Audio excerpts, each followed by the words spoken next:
Between 1968 and 1972, America launched 9 human missions to the moon, 6 of which successfully touched down, allowing 12 men to walk on the lunar surface.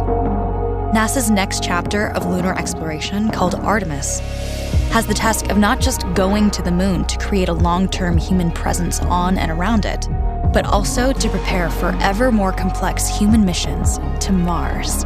In short, everything we must be able to do here, we must first do here.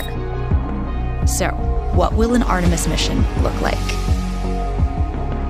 Everything is designed and tested with our most important element in mind, the astronauts. This is their deep space, human-rated spacecraft called Orion, built in 3 parts. The crew module, where up to 4 astronauts will live and work throughout the flight. The service module, with life support systems for the crew and its own engine and fuel reserves.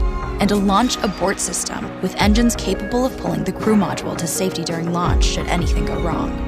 To accomplish the task of launching our crew and heavy payloads, NASA is building the Space Launch System, comprising of a cargo hold, an exploration upper stage, a massive core stage, and 2 extended solid rocket boosters. Altogether, this is the world's most powerful rocket, and it exceeds the legendary Saturn V of the Apollo era in numerous ways.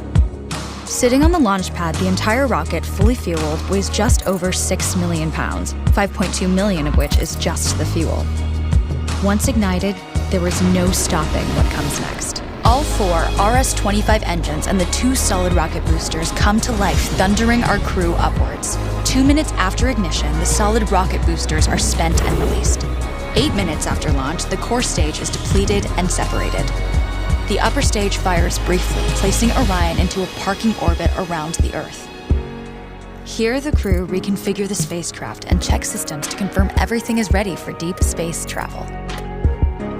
With a go from mission control, the crew reignite the exploration upper stage engines to leave Earth entirely. The exact timing of this maneuver is critical to reach a speed that can escape Earth's gravitational pull, but also put Orion on a course that will intersect the moon days later. Once this burn is complete, the upper stage of the SLS is jettisoned and the crew aboard Orion coast for several days toward all that awaits them at the moon. Approaching the moon, we see the fundamental differences between Artemis and Apollo. Instead of requiring Orion to serve as an expendable lunar command module or to carry a constrained lunar lander, the Artemis missions will take advantage of a different approach: pre-staging.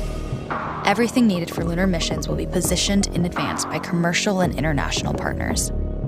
This includes rovers, science experiments, and human-rated systems on the surface.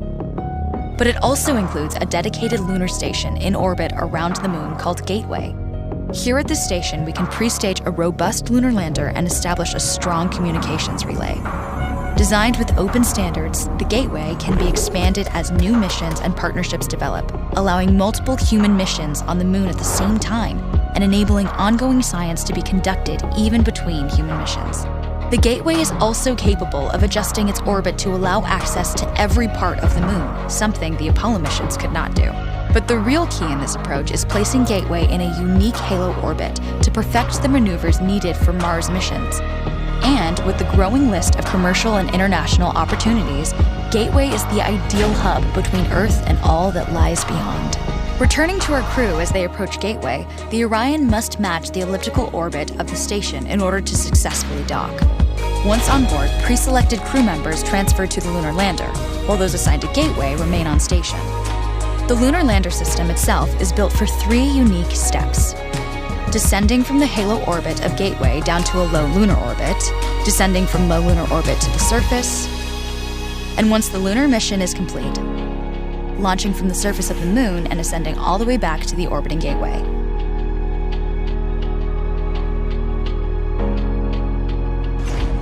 Once back aboard the Orion spacecraft and undocked from Gateway, the crew fire their engine once to break out of the halo orbit and once again to sling the spacecraft around the moon, placing it on a multi-day trajectory back towards Earth. As they near the end of this journey, the service module is released, and the crew module is oriented heat shield first. Entering Earth's atmosphere at 25,000 miles per hour, the friction of air slows Orion considerably, while also subjecting it to temperatures of 5,000 degrees. With the Orion now at just 300 miles per hour, a series of parachutes uniquely tested and produced for this moment deploy, decelerating the craft to just 20 miles per hour for splashdown. With each successful mission, Artemis ushers in the next wave of men and women to explore our moon and prove that together we are ready to go beyond.